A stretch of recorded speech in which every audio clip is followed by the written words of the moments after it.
आज के chief guest of honour, उनके साथ हमारे एक्स मंत्री जी मुझे हुसैन साहब और बाकी हमारे पंजाब से राजकुमार जी, सब लोगों का नाम लेगा तो टाइम वेस्ट हो जाएगा। बाबा साहब का जो 135वां जन्मदिन है, उसके लिए हम सारे लोग इकट्ठे हुए। मैं ये सोच रहा था कि पिछले बार भी मैं भी यहाँ से बोला, साथी बोले, मैं सोच रहा कि पिछले साल से इस साल में हमारे समाज में क्या कोई फ़र्क पड़ा होगा कि हम डॉक्टर अम्बेडकर की जब जयंती मनाते हैं या उसको जब याद करते हैं, तो क्या पिछले साल से इस साल में कोई अम्बेडकरिज्म बढ़ा होगा, कोई संस्कृति में बदलाव आया होगा। मैं ऐसे किसी आदमी को डॉक्टर अम्बेडकरवादी नहीं मानता हूँ जो जात को भी इंटैक्ट रखता है, जो जात की सभा में जो है जात को इकट्ठा करता है। मैं उस आदमी को कभी अम्बेडकरवादी नहीं मानता हूँ, गुस्सा हो या नहीं। मैं ये सोच रहा था कि पिछले साल हमने बाबा साहब की बड़ी महिमा गाई, तो इस साल कोई ना कोई अम्बेडकर भवन बना होगा, कोई ना कोई बुद्ध विहार बना होगा। मैं देख रहा हूँ जनाब, पिछली जयंती से आज तक सारे मंदिर जो है वो रेनोवेट हो रहे हैं। मंदिर नहीं बनने चाहिए थे, अम्बेडकर भवन बनने चाहिए थे, बुद्ध विहार बनने चाहिए थे। सारी कास्टों ने अपने मंदिरों को रेनोवेट करना शुरू कर दिया, तो अम्बेडकरिज्म कहाँ है भाई? और बाबा साहब ने कहा जात को तोड़ो, मेरे अनुयायी जात को तोड़ेंगे, इस गांव से निकल जाएंगे। उसके अनुयायी जात को तोड़ने के बजाय जात को इकट्ठा करते हैं, तो फिर कहते हैं हम अम्बेडकरवादी भी हैं। क्या ये पॉसिबल है? मैं आपसे क्वेश्चन पूछता हूं, क्या कोई बंदा हिंदू है, क्या बंदा कोई जाति पाती है, क्या वो अम्बेडकरवादी भी हो सकता है? अगर ऐसी बात है तो डॉक्टर अम्बेडकर को इस संस्कृति को छोड़ने की जरूरत नहीं होनी चाहिए थी। अगर वो संस्कृति को बदल रहा है और हम संस्कृति को प्राणी को पक्का कर रहे हैं, हम अम्बेडकरवादी कैसे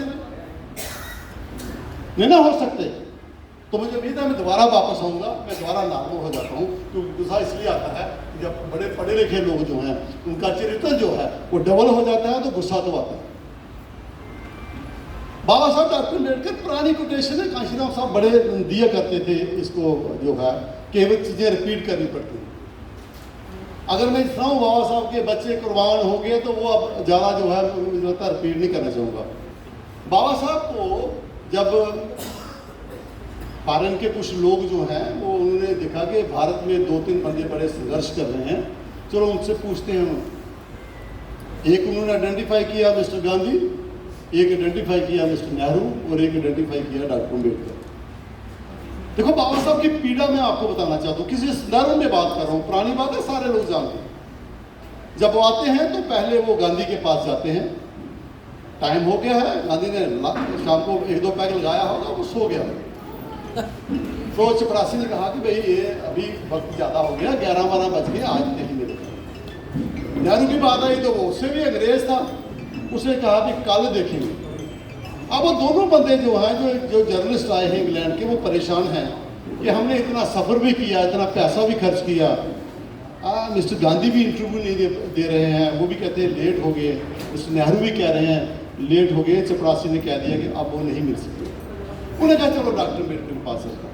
तो उसको उस वक्त कौन सी गाड़ियाँ थी इतनी फास्ट चलती होंगी, वो कहीं रात के 1-1:30 बजे 2 बजे बाबा साहब के पास पहुँचता।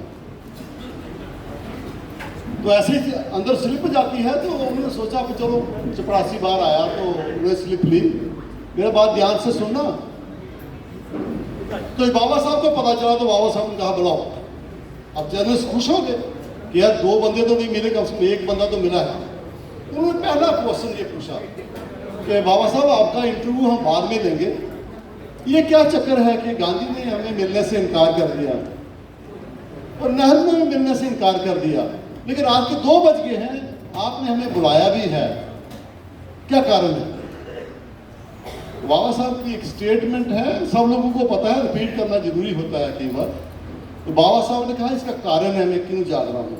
अगर मेरा समाज जागा होता, अगर वो जागे होते तो मैं भी सो गया होता, लेकिन मेरा समाज सोया हुआ है, मेरा समाज सोया है, मुझे जागना पड़ रहा है। गांधी और नेहरू का समाज जागा हुआ है, उनके अपने हक अधिकारों का पता है, उनको क्या लेना है क्या नहीं लेना है उनको पता है, इसलिए वो आराम से सोते हैं, मैं नहीं सो पाता हूँ। अब वो समाज जो बिल्कुल सोया हुआ समाज था, उस समाज के लोग जनाब आज चीफ जस्टिस तक पहुंच गए, उस समाज के लोग गवर्नर, सीएम, राष्ट्रपति तक पहुंच गए। और आईएएस, आईपीएस, डॉक्टर, इंजीनियर की तो बात ही कोई नहीं है, लेक्चरर, प्रोफेसर, ये तो अनगिनत हैं। अब इतने बड़े लोग जो हैं, जो बाबा साहब की बदौलत जो है वो ब्यूरोक्रेसी में आए, तो वो क्या कर रहे हैं? जातियों के संगठन बना, वो क्या कर रहे हैं? सत्संगों में जा रहे हैं। और बहुत सारे, मैं सबको नहीं कहूंगा, 10% को छोड़ के बहुत सारे लोग जो हैं वो समाज में भी जो है वो पैरवी करते हैं दुश्मनों की, वो पॉलिटिक्स में भी दुश्मनों की पैरवी करते हैं। और जो हमारे जैसे लोग काम करने वाले हैं उनको नुकसान पहुंचाने की कोशिश करते हैं। और हमारे देखते देखते पिछड़ू और जो चापलूस लोग हैं वो तरक्की कर जाते हैं, और जो सही अम्बेडकरवादी जो सही बात करता है उसको नुकसान होता है। तो बाबा साहब की जब हम जयंती मनाते हैं, सब लोग मुझसे, बसंत साहब यहाँ बैठे हुए, मैं परसों बहुत फुल बोल रहा हूँ, ये ऐसे शख्स हैं जो बेचारे हर साल ज्योतिराव फुले पर भी डिबेट करते हैं, बाबा साहब भी करते हैं, सारे लोग करते हैं। मैं इनसे बात कर रहा हूँ कि जितनी भी सभा हैं, अगर इसका हल ढूंढना नहीं ढूंढना तो पर एक पीढ़ी मर गई है, जब हमारी पीढ़ी मर जाएगी हमारे बच्चे संघर्ष नहीं करेंगे, क्योंकि वो बड़ी सुख सुविधा में होंगे। सारी सभाएं जाती हैं, चाहे वो तरखान हैं, लोहार हैं, वो नाई हैं, कुमार हैं, वो रविदासी हैं, वो मेघ हैं, बोटाल हैं, माशे हैं, सदारे हैं। सारी सभाओं के प्रेसिडेंट अपनी अपनी सभा में रेजोल्यूशन पास करें कि इस सभा का मकसद जो है वो भारत में बाबा साहब के मुताबिक संस्कृति को बदलना है। रविदास सभा वाले भी करें, कबीर सभा भी अपने अपनी सभा से रेजोल्यूशन पास करें कि मेघों को इकट्ठा करके बताया जाए कि अल्टीमेटली हम मूल निवासी लोग थे, नागवंशी लोग थे। ये मेघ सभा जो है ये बाबा साहब के मुताबिक सारी कास्ट को जो है वो बुद्ध धर्म की तरफ ले जाएगी। ऐसे चमार भी करें, चमार का जो उनके प्रेसिडेंट है वो रेजोल्यूशन पास करें कि हम इनको इकट्ठा करके वहाँ ले जाएंगे। जैसे बाबा साहब ने कहा कि एक बड़ा कोई अधिकारी, प्रोफेसर या कोई बड़ा ऑफिसर है, वो मेरे से कहने लगा, नहीं डॉक्टर अम्बेडकर ने भी तो महारू को इकट्ठा किया था। मैं फर्क है, उन्होंने महारू को इकट्ठा करके जो बताया कि हम इस देश के निवासी हैं, हम नागवंशी हैं, हमें बुद्ध धर्म में जाना है। तो बाबा साहब अपने सारे महारू को जो है वो बुद्ध धर्म में ले गया। अगर ऐसे ही सबों के लोग प्रेसिडेंट अपनी अपनी कास्ट को बुद्ध धर्म में ले जाते हैं, तो ये जो आप कहते हैं ना राजनीति या सत्ता नहीं आ रही, ये आपको 5 साल के अंदर सत्ता आ सकती है, क्योंकि जातों में आप जात को छोड़ते नहीं हो, वो जात का असर आपकी राजनीति पर आता है। क्योंकि जातें अलग अलग करती हैं, जातें बांटती हैं, उसका असर राजनीति पर आता है। तो अगर राजनीति में आप सक्सेसफुल होना चाहते हो, तो अगर बाबा साहब को सही तरीके से मानना है, तो आपको संस्कृति बदले बगैर कोई आपको सम्मान नहीं मिल सकता। कभी आपने देखोगा वर्ल्ड के किसी या भारत के किसी ब्राह्मण चीफ जस्टिस को किसी ने जुती मारी या उसके खिलाफ बोला? नहीं बोला। हमारे चीफ जस्टिस से वो कौन सी बड़ी पोस्ट हो सकती है जिसको उसके दफ्तर में जो है वो संस्कृति का कारण है, वो सम्मान का कारण है। क्योंकि चीफ जस्टिस का चपरासी जो है चीफ जस्टिस को पंडित जी करके बुलाता है, तो वो उसको नाम से बुलाता है। हमारे बहुत सारे अधिकारी देखेंगे जो चपरासी है, जो ब्राह्मण है, तो वो चपरासी क्या है, आईएएस अफसर का नाम होता है, अजीत राज जो है वो उसकी इंट्रोडक्शन देता है। लेकिन हमारे लोग उसको पंडित जी बोलते हैं, क्योंकि संस्कृति में हम लोग जो है वो डाउन है। लेकिन अगर वो बंदा बुद्धिस्ट होगा या बंदा कोई मुसलमान होगा या बंदा कोई सिख होगा, उसके साथ मजाक तो नहीं होता है। तो कास्ट बाबा साहब ने 1935 में आइडेंटिफाई की एलिमिनेशन ऑफ कास्ट में कि सबसे बड़ी समस्या हमारी कास्ट है।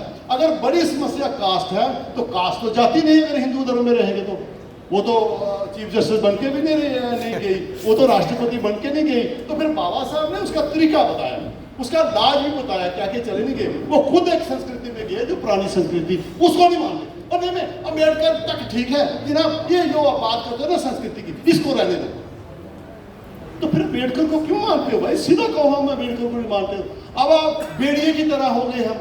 समाज सोचता है ये अम्बेडकरवादी लोग हैं तो चलो इनको देख के हम बदलेंगे, और यही बेड़िए जो हैं ये कहीं और बैठे होते हैं और समाज को ये कंफ्यूज कर रहे हैं। इस वक्त आप और हमें क्या करना है? अगर बचना है, बाबा साहब ने सबसे कहा मैंने बड़ी पढ़ाई का बंदोबस्त कर दिया, मैंने नौकरियों का बंदोबस्त कर दिया, मैंने बड़ी दूर तक पहुंचा दिया, लेकिन सम्मान नहीं मिल रहा। तो सम्मान भारत में जो है जात की वजह से नहीं मिलता है। आप किसी मुसलमान को किसी मीटिंग से उठा नहीं सकते। हमारे कितने एमएलए को बाहर निकाल दिया। मायावती को जब चीफ मिनिस्टर नहीं रही तो उसका घर धोया गया गंगा जल से। अखिलेश यादव जब चीफ मिनिस्टर, उसका गंगा जल से घर धोया। कोई हद होती है ना बेइज्जती की। तो इसलिए अगर आपको इतनी तरक्की की है तो उसमें इज्जत के लिए भी काम करो, और इज्जत के लिए काम करने के लिए जाते छोड़ने पड़ेंगे। अब जाते छोड़ने के लिए आपको क्या करना है? जाते छोड़ने के लिए आपको अम्बेडकर भवन बनाने ताकि सारी जातों के लोग वहाँ बैठे। ये ऐसा कभी पॉसिबल नहीं हो सकता। ये मानो नहीं मानो, ये बड़ी बारी हमारे में है कि मैं 363 दिन अपनी जात को इकट्ठा करता रहता हूँ, और 365वें दिन आके मैं डॉक्टर अम्बेडकर की जयंती के ऊपर बोलना शुरू कर देता हूँ। ना मैं बुद्ध धर्म को मानता हूँ, ना मैं डॉक्टर अम्बेडकर को मानता हूँ, तो जाते कैसे खत्म होगी? डॉक्टर अम्बेडकर तो आना नहीं है। तो ये हमारे सामने सारे लोग बैठे, ये सारा ऐसे करते रहते हैं। आपके घर में कोई जन्म हो जाए किसी का, आप उसे जन्म को सेलिब्रेट नहीं करते, बजाय आपके दुश्मन के। आपकी कोई डेथ हो जाए तब भी आप खुद कुछ नहीं कर सकते, वो आपकी संस्कृति नहीं है। तो जब आपका इस देश में बाबा साहब ने सब कुछ किया है, इतना कुछ आपके लिए किया है, तो फिर डर किस बात का? ये हमारी कन्वर्शन नहीं है। कन्वर्शन तब होती है हम अगर विदेश के धर्म को मानते हैं। बाबा साहब ने कहा अगर हम इस्लाम में जाते हैं तो जो फॉरेन का धर्म है कह सकते हैं कन्वर्शन हुई है, अगर हम क्रिश्चियन बनते हैं तो कह सकते हैं कन्वर्शन हुई है। लेकिन जहां भी खुदाई हो रही है वहां तो बुद्ध निकल रहा है। अगर पूरे भारत में हर जगह बुद्ध की स्टैचू है, बुद्ध की मूर्ति है, तो भारत तो बुद्ध का देश है, तो हमें कन्वर्ट क्यों होना? ये हमारी संस्कृति अब धरती से निकल रही है, जहाँ खुदाई होती है वहाँ संस्कृति हमारी निकलती है, तो हमें कन्वर्ट थोड़े हो रहे हैं। हम तो इसको जो है रिवाइव कर रहे हैं।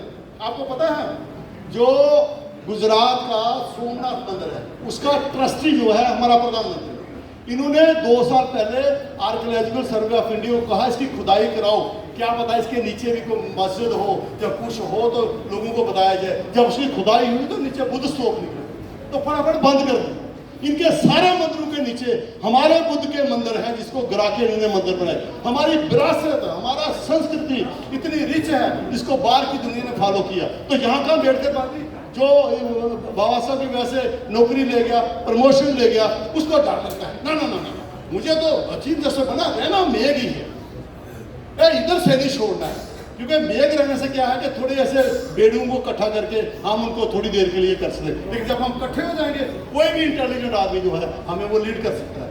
इसलिए ज़्यादा ना बोलते हुए मेरा सिंपल यहाँ एक मकसद है, सभी अपनी अपनी रहें। जैसे बाबा साहब ने महारों को इकट्ठा करके जब बताया कि हम पुराने देश